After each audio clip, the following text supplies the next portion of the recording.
Should you actually be scared of artificial intelligence? Be honest, some part of you has probably wondered this at least once. Most of us first met the idea of AI through movies from the 90s, Terminator, The Matrix, machines that wake up one day and decide humanity is the enemy. It was not just Hollywood either. Serious scientists, including Stephen Hawking, publicly warned that artificial intelligence could one day turn against us. So for a whole generation, the word AI carried a kind of built-in dread. And then, strangely, nothing happened. For almost 20 years after those movies, AI barely made a dent in real life. No robots, no uprisings, just quiet research labs working in the background. But look around you today, and the picture could not be more different. AI decides what shows up on your Facebook feed. It powers the camera that unlocks your phone. It drives Alexa, Siri, ChatGPT, Google Gemini, and it is even the reason this exact video landed in front of you through the YouTube algorithm. Banks use it to approve loans. Insurance companies use it to calculate premiums. Traders use it to move billions in the stock market. Doctors use it to help spot diseases in scans. AI has quietly slid into some of the most consequential decisions in your life, and yet we still have not seen it turn evil the way the movies promised. So what is actually going on here? Is the AI running your feed the same thing Hollywood warned us about, or something completely different? What is artificial intelligence really? How does it work under the hood? How many kinds exist? And could it ever genuinely become the villain from the films? Let us dig into this properly. Most people already know AI through personal assistants like Siri or Alexa, but it was really ChatGPT and Gemini that made the general public sit up and realize how far this technology had come. These tools respond so naturally, so fluidly, that plenty of people quietly start to wonder if there is something conscious happening behind the screen, something that actually understands what it is saying. Here is the uncomfortable truth, though. ChatGPT is software, extremely sophisticated software, but software nonetheless, built to mimic the pattern of human conversation, not to genuinely comprehend it. To really see why that distinction matters, we need to strip AI down to its basics. No jargon, no assumed background knowledge, just plain language. Start with the word intelligence itself. In a human, we usually mean the ability to learn new things, make sound judgments, and solve problems you have never faced before.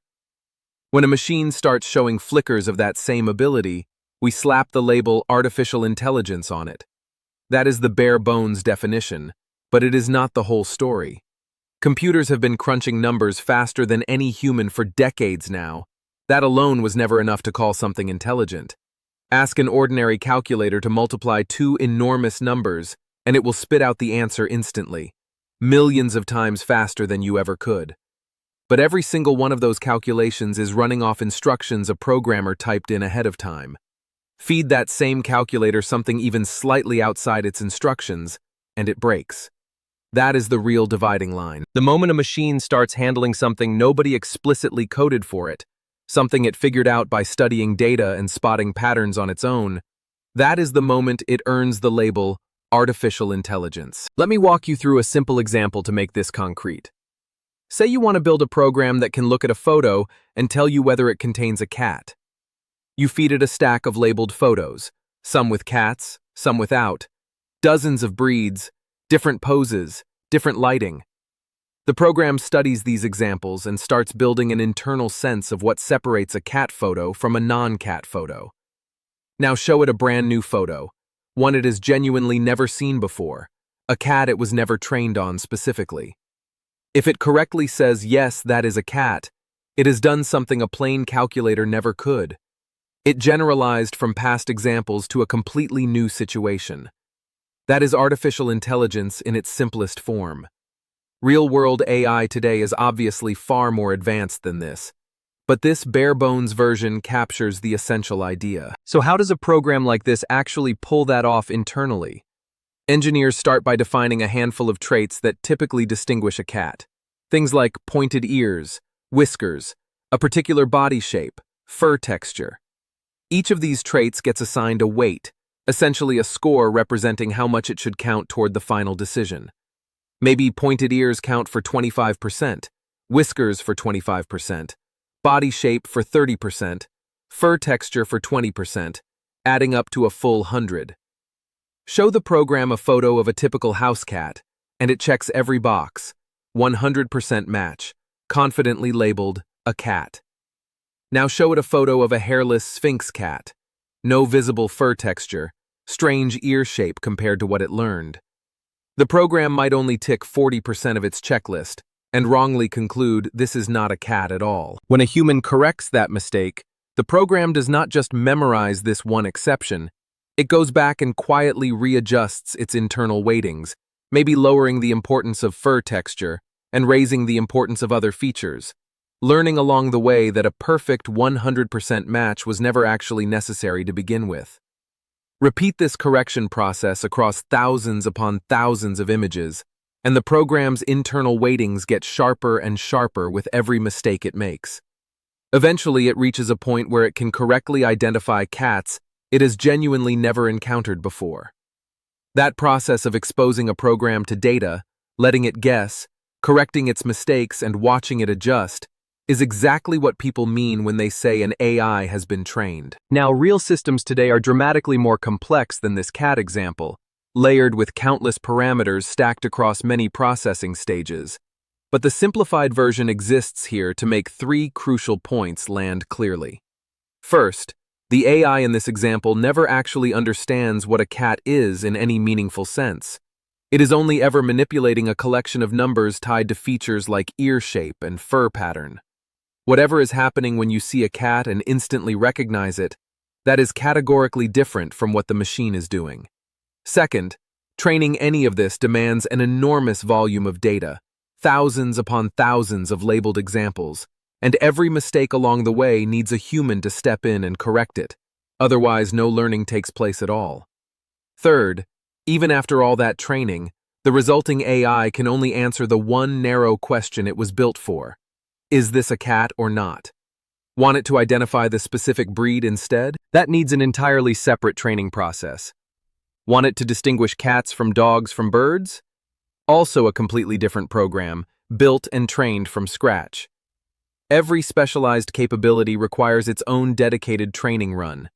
An AI system built for one task simply cannot improvise its way into a different one. These limitations actually explain something interesting. Why science fiction was talking about intelligent machines decades before real progress showed up. Two things had to change first. The first was raw computing power. Back in the 90s, computers physically could not handle the kind of number-crunching modern AI demands. Over the following 20-odd years, processing speed exploded by thousands of times over, finally making it feasible to run these systems on everyday hardware. The second, and arguably more surprising factor, was the rise of social media. Every time someone uploaded a photo and tagged their dog as a dog, or captioned a sunset photo, they were unknowingly handing training data to the platforms running in the background. Multiply that by billions of users posting daily for over a decade, and you get an almost unimaginable ocean of labeled data. Exactly the fuel that hungry AI systems needed to improve. This is also why modern AI can understand the casual, slang-filled, grammatically messy way people actually talk online, radically different from the polished language found in books and dictionaries, because that is precisely the kind of language it was trained on. Here is something important to understand about how this training actually happens at scale. Nobody sits there manually correcting an AI photo by photo across millions of images. That would take multiple human lifetimes. Instead, specialized software handles the entire training process automatically, adjusting internal weightings across countless rounds without a person watching each step. And this creates a genuinely serious problem. By the time training wraps up and the system gets released into the world, even the engineers who built it often cannot fully explain exactly how it arrives at any specific decision. The training reshapes the internal structure so extensively that tracing its exact reasoning becomes nearly impossible. This is widely known as the black box problem, and it is one of the most significant flaws in modern AI. Here is a real case that illustrates it well. A team trained a system to distinguish dogs from wolves in photographs. And during testing, it kept mislabeling certain dog photos as wolves. Nobody could immediately figure out why, until deeper investigation revealed the cause. Nearly every wolf photo in the training data happened to have snow in the background. The AI had never really learned to recognize a wolf's actual features. It had simply learned to associate snow with the word wolf. Whenever it spotted snow behind any animal, it guessed wolf, regardless of what the actual animal looked like. This kind of hidden shortcut is exactly why tracking down and fixing AI mistakes is often so difficult, because we genuinely do not have full visibility into what the system is actually paying attention to internally. Researchers are now working on something called explainable AI, systems designed to be more transparent about their own reasoning. But this approach is still far from standard practice. There is another critical piece to this puzzle. The data used to train an AI has to be clean and fair, because whatever biases exist in that data will absolutely bleed into the AI's behavior. Consider a real example. A company deployed an AI system to help screen job applications, and it turned out to be consistently favoring male candidates. Investigators traced the cause back to the training data itself, which consisted largely of the company's own past hiring decisions that had historically leaned toward hiring men for that particular role. The AI had simply absorbed that pattern and treated it as the correct approach, with nobody explicitly programming that bias in. This same dynamic can smuggle in bias based on race, religion, age, or countless other factors buried inside historical data. That is precisely why scrutinizing training data for fairness is not some optional nice-to-have. It is essential, because whatever blind spots we carry as humans can quietly transfer straight into the systems we build. And here is a sobering thought worth sitting with. When an AI makes a harmful mistake, it feels absolutely nothing. No guilt, no hesitation, no awareness that anything went wrong at all. It has no concept of right or wrong. It is simply following statistical patterns extracted from data, which means the burden of oversight, of catching mistakes and deciding what is acceptable, rests entirely on us, the humans building and deploying these systems. Now let us break down the different flavors of AI actually in use today, categorized by the kind of work they perform. Natural language processing, often shortened to NLP, covers systems built to understand and respond in human language. Think Siri, Alexa, and Google Assistant, though NLP shows up in plenty of places beyond just voice assistants. Then there is generative AI, systems capable of producing entirely new content that never existed before. Feed a system enough novels and ask it to write an original story, and it can. Feed it enough human faces, and ask it to generate a face belonging to nobody real, and it can do that too. ChatGPT and Gemini fall into this category as generative text systems, while image tools like DALL-E represent generative image systems, capable of turning a written description into a picture nobody has ever actually photographed. Next comes computer vision, the technology behind facial recognition, license plate readers, and AI-powered security cameras that can identify objects and people in real time.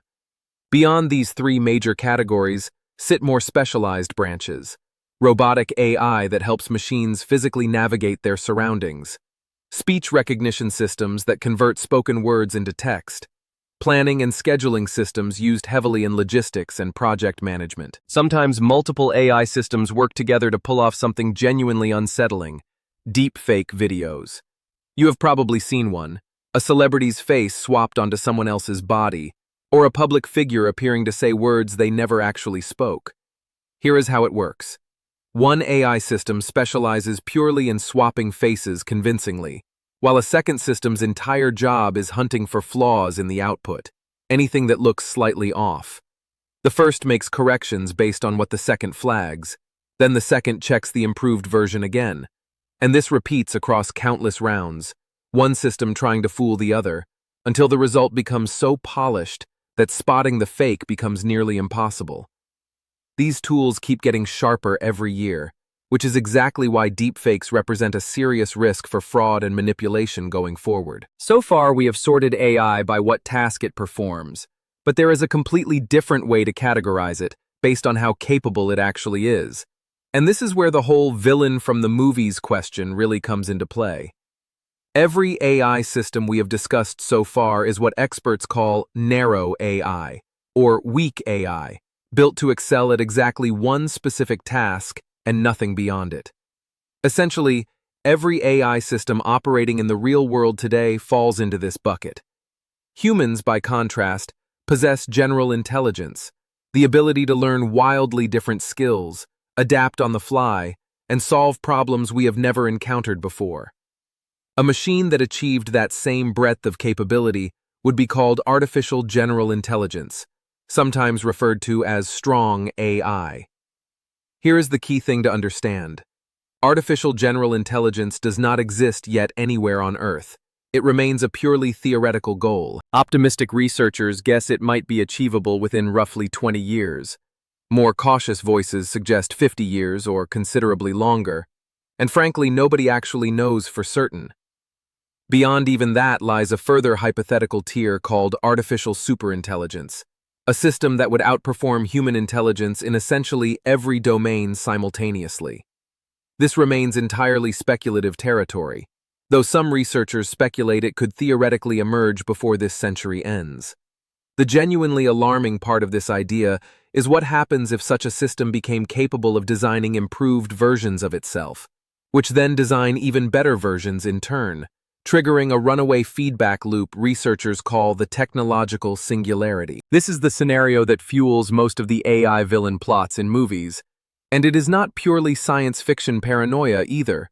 Respected figures including the late Stephen Hawking and Elon Musk have both publicly voiced genuine concern about where unchecked AI development could eventually lead. That said, plenty of equally credible experts argue these particular fears remain overblown, at least for the foreseeable future. Their central argument comes back to something we already covered.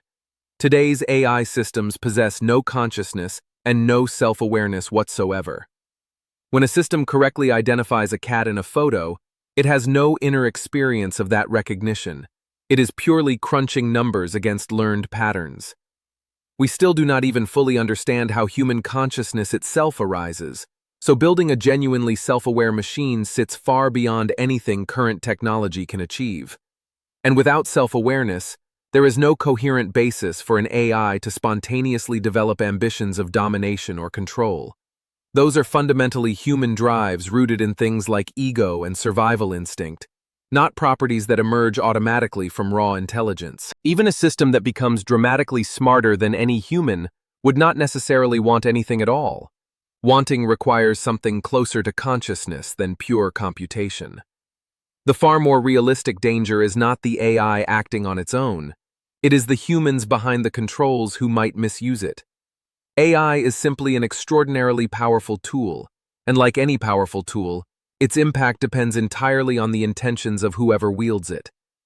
This is already playing out quietly, algorithms nudging public opinion in subtle directions, shaping political leanings through what content gets amplified, often without users ever realizing it is happening. Then there is the job loss fear, which understandably weighs heavily on a lot of people. History offers a useful comfort here. When electricity swept through industries, workers feared mass unemployment. When computers arrived, the same anxiety resurfaced, and each time the workforce adapted, entirely new categories of jobs emerged that nobody could have predicted beforehand. Most experts expect a similar pattern with AI. The technology itself will not necessarily replace you directly, but someone who has genuinely learned to work alongside it might very well outpace you in the same field. The real challenge ahead is not resisting AI, it is learning to collaborate with it deliberately. Hopefully this gave you a genuinely clear, jargon-free picture of what artificial intelligence actually is, and just as importantly, what it definitely is not. If this helped, drop a like, share it with someone still confused about how any of this works, and subscribe for more science broken down this simply. There is a lot more fascinating territory left to cover.